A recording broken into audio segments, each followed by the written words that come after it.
पुरी पौर संस्था और life academy of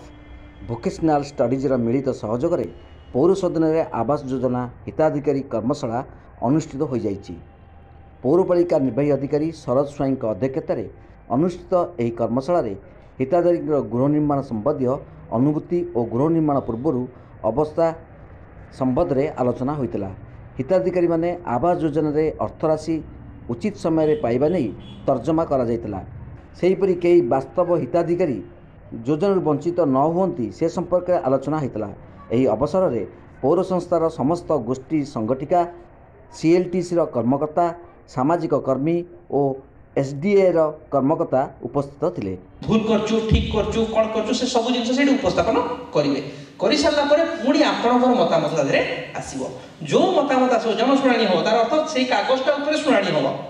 एमाने जहाँ देखिकी आसिले ताऊपर शुणी हम सी कहे जे ए सीओ मैडम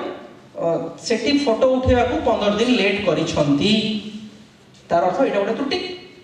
से कहे ए बेनिफिशियरी तांकर घर कहले कंप्लीट करिसंती बोली देखिला बेलू से तांकर घर केवल बाहर रंग करछंती कबाट लगुछंती भीतर तांकर रहिबा योग्य हेई नाही से कहूँ घर केतेबेले कंप्लीट हम जेतेबेले घरटा रहिबा योग्य होला तेबेले कंप्लीट हम